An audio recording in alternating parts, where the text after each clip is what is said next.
and welcome back to another video. In case you're new here, remember to click the subscribe button and turn on your post notifications so that you don't miss out on any videos.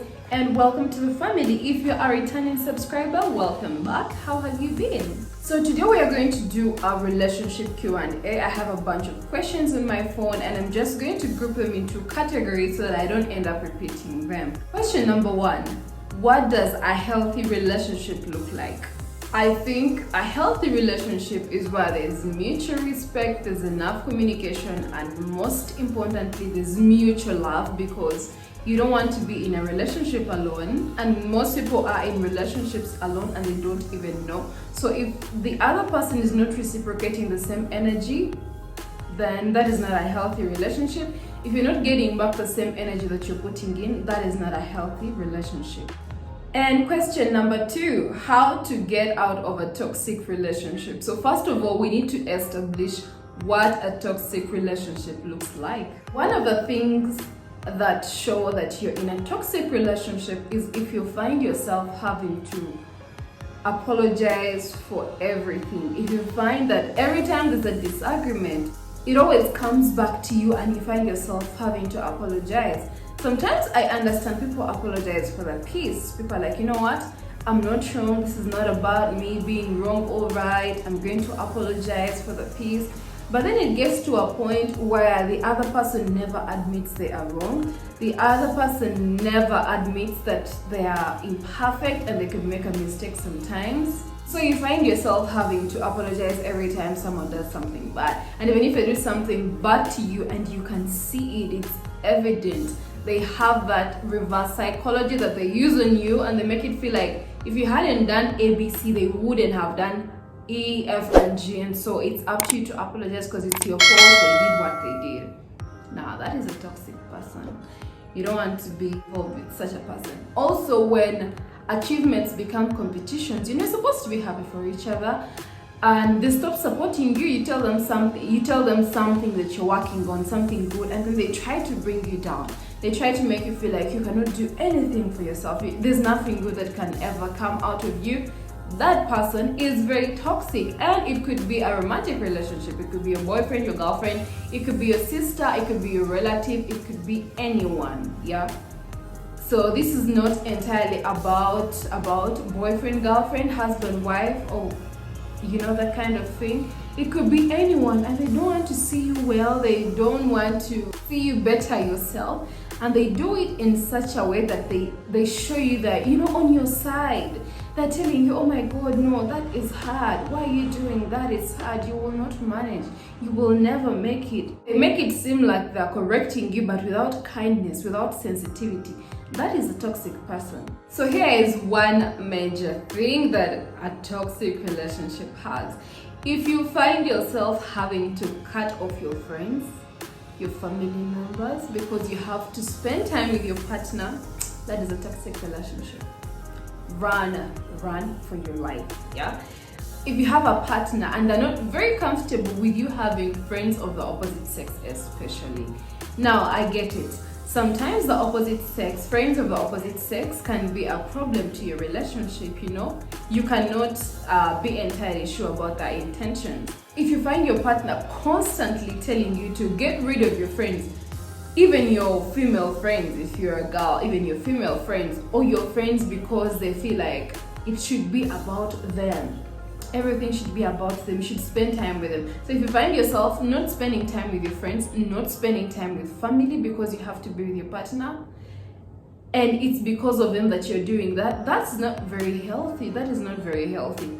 Here is one thing you should never do. Here is one thing that I've learned over time. Never ever get rid of your friends that, and I'm not even talking about acquaintances, I'm not talking about the people that you talk to, I'm not talking about the people that you know, I'm talking about the people you call friends. Never get rid of your friends just because your partner wants you to. I think that is very, very, very unfair. I think I should make a whole other video on toxic relationships because it goes way, way beyond. So how to get out of a toxic relationship? 1, prepare your mind, because you're not just going to wake up one morning and walk out, because you've been involved with this person, and over time, of course, you get attached. So start by preparing your mind. It starts with your mind, guys. Leave them. in your mind, start by living, and then one day of course you'll just get up and you won't want anything to do with them. So it just happens over time. It's not a one-time thing that you're going to wake up in the morning and pack your things and go. No, it doesn't happen like that. When people get up and leave, it's not just happening abruptly. They've planned it over time. Question number 3, how do I get over a relationship? I know you've had this many times, but it is the truth that time heals.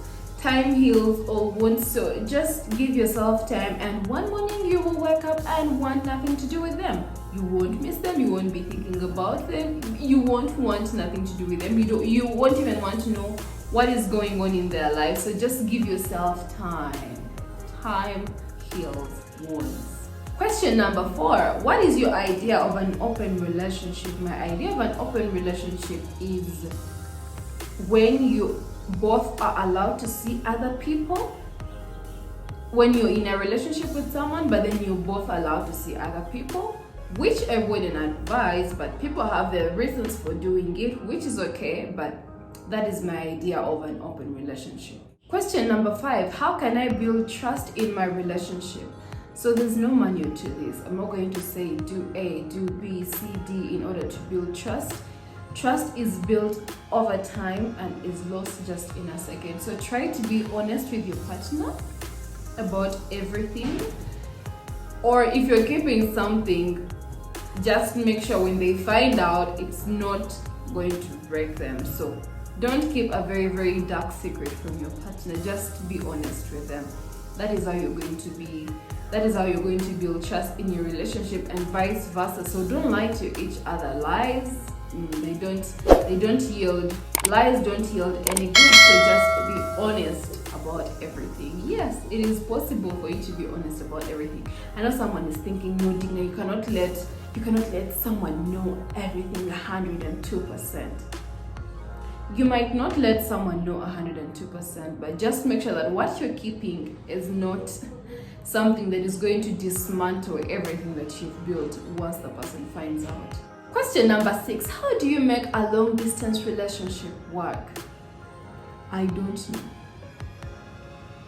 I don't know how you can make a long distance relationship work, but people always say that if you love each other and respect each other and communicate very well, it is bound to work, it is bound to go on. But personally, I cannot do a long distance relationship, so I wouldn't know how to make it work.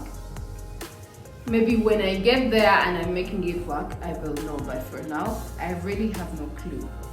Question number 7, uncomfortable friendship. What do I do when I start feeling uncomfortable around my circle of friends? So you will need to establish if they are your friends to begin with, or if they're just people that you hang out with. Because most of us have a bunch of human beings that we hang out with, and we end up calling them friends, but they are not really your friends. So if you find yourself having to do things you don't want to do, but you want to please a circle of people, you want to please a circle of friends, those are not your friends. If you cannot be yourself, if you cannot fully be yourself around people you call friends, you have to put up a certain image, you have to pretend to be someone you're not. That is not your circle of friends, those are not your friends. So you need to establish if they're really your friends.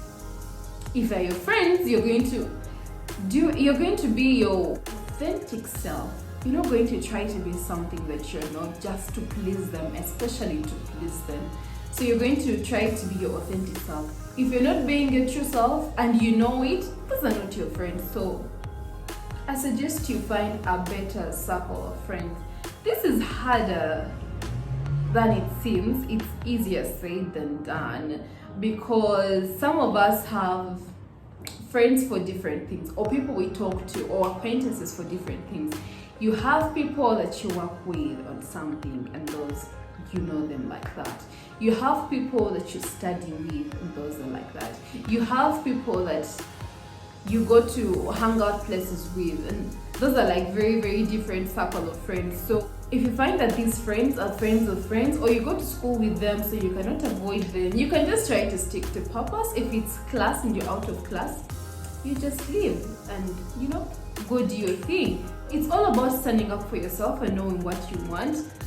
Don't let people make you do things that you don't want to do just because you want to please them. No. This has been my culture, and it has helped me so much. It has helped to save me from a lot of trouble, because I would never do anything that I don't want to do just to please someone. That is not me. I would not go where I don't want to go just because a group of people is going there. No, that is not me. So you just need to stand up for yourself. If something makes you uncomfortable, you don't do it. If they're your friends, they will understand. If they cannot understand that you cannot do something that they want you to do, then they're not your friends, man. Like, gradually cut yourself off and cut them off as well. You'll be happier. You'll find more genuine friends. Question number 8. What do you look for in a relationship? What do I look for in a relationship? I look for love. I look for respect. Respect is paramount. Someone can claim to love you, but then how they treat you is completely different from what they say. So your words have to match your actions. What you say should be what you do, okay?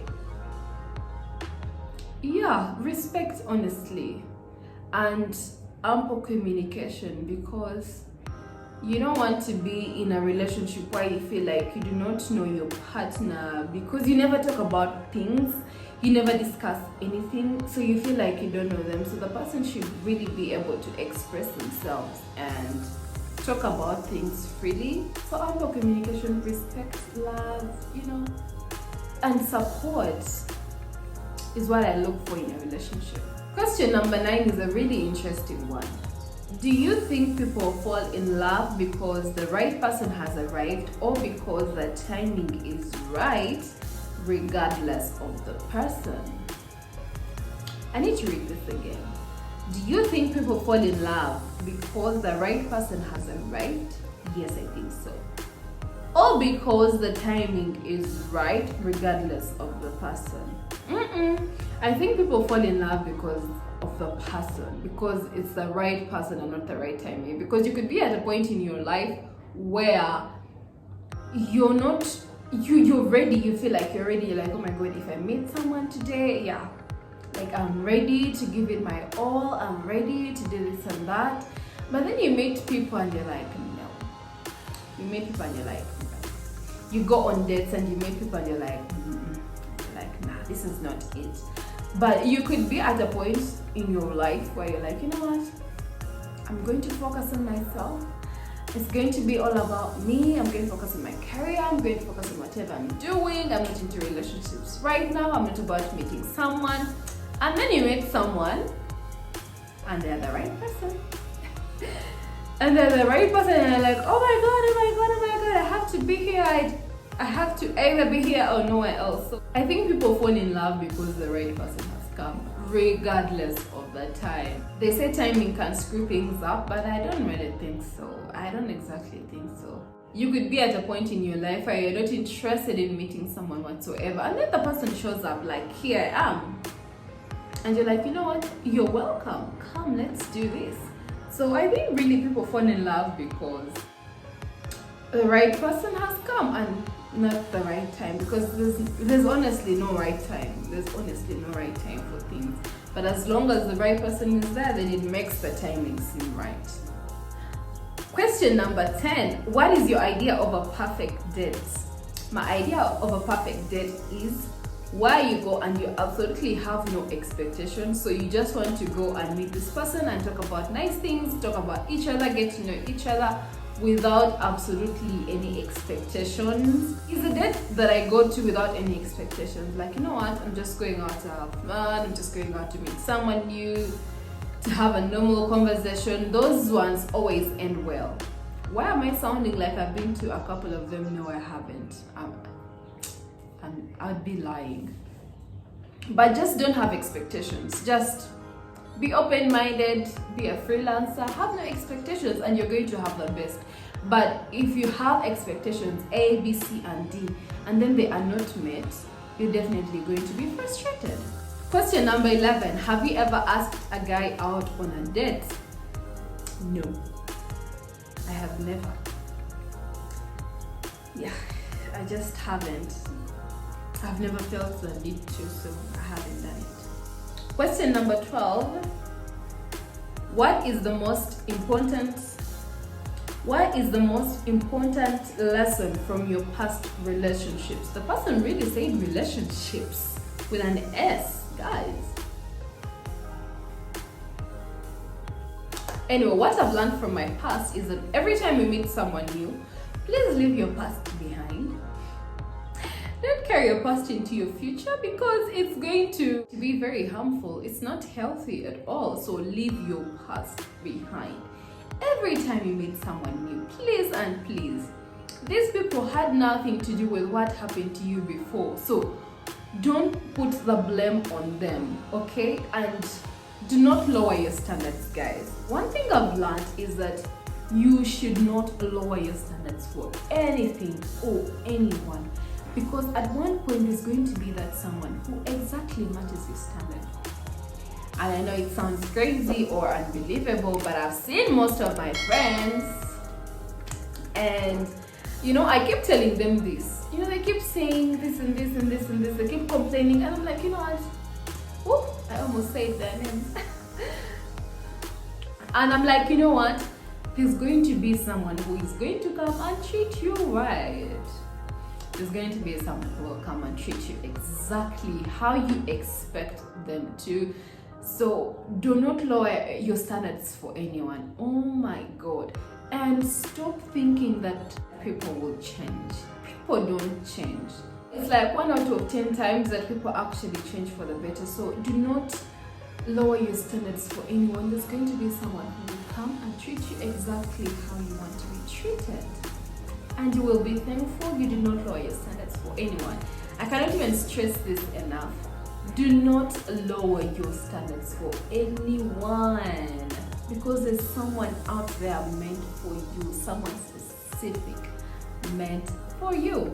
Also, don't carry your past into your future. Sometimes you get into a new relationship, but because the previous one was toxic, now you think this is going to be toxic as well. So you're always paranoid, you're always insecure, and then the person just wants to do the right thing because they're like, what is wrong with this person? So sometimes we spoil things for ourselves, being paranoid and being insecure and being haphazard.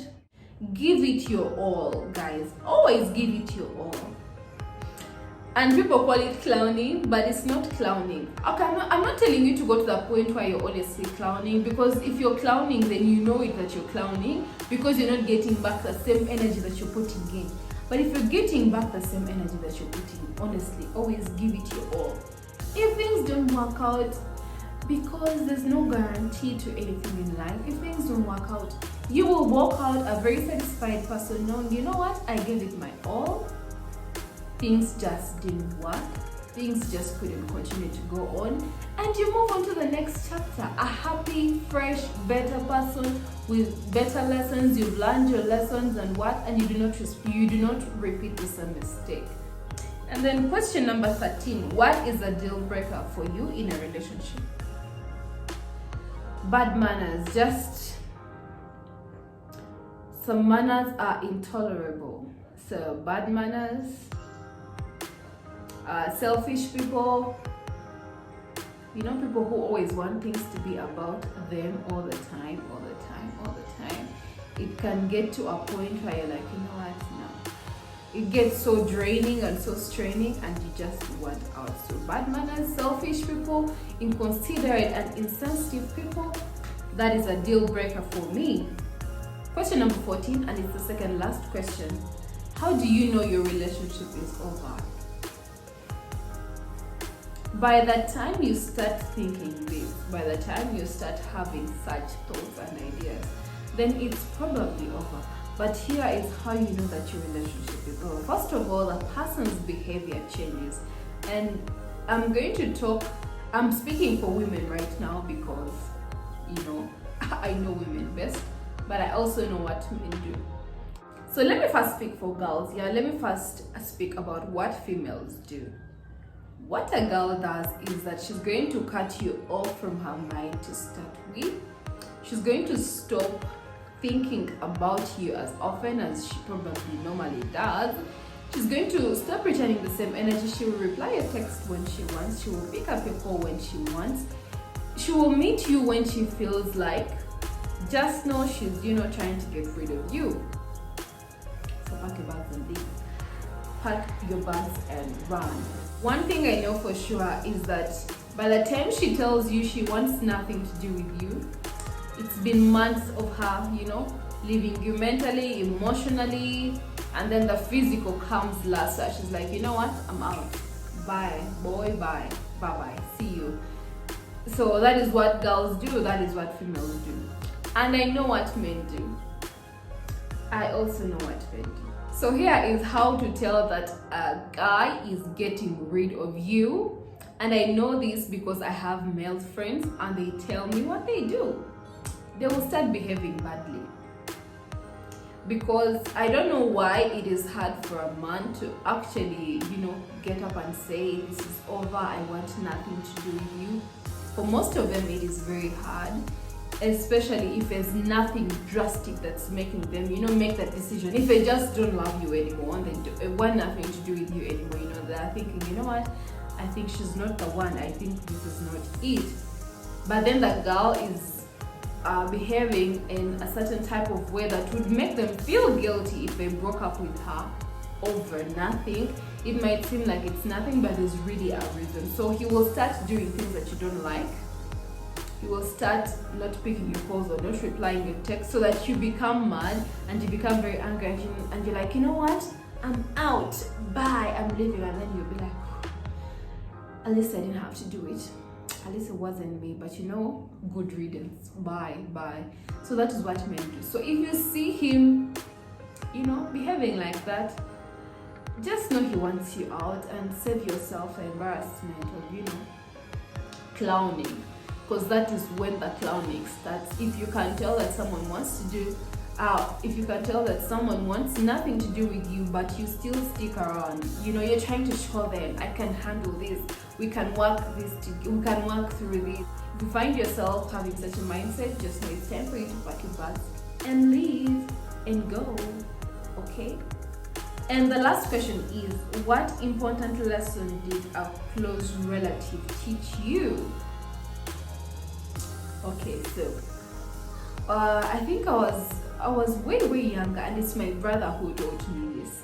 It's my elder brother who taught me this. I'm sure he doesn't even know he did, but I used to have those books, those books where you would write questions and then you'd give your friends to answer questions. What's your best color? What's your best role model? I don't know, musicians. So I used to have such a book, and then I gave it to my brother to write in it.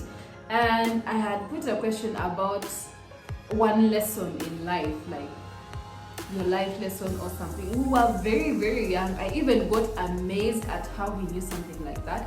But then what he wrote was that never trust someone who tells you about others, because that person is going to tell others about you.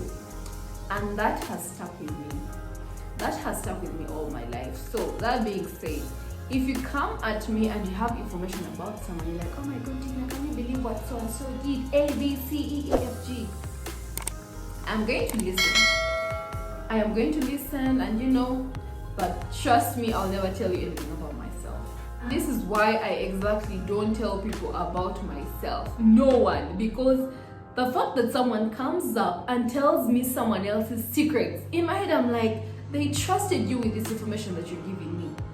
That automatically makes me not trust you. So if you've ever come up to me with information about people, just know I kept that at the back of my mind, but I'll never tell you anything about myself, because you will go and tell other people. The fact that you could come up to me, yes, I'm a trustworthy person, I'm not going to tell anyone, your secret will die with me. But the fact that you come up to me and tell me a secret that someone else told you, automatically that trust is gone. So yeah, that is one lesson that I learned from a close relative who is my brother. He told me, do not trust anyone who tells you about others, because they'll tell others about you.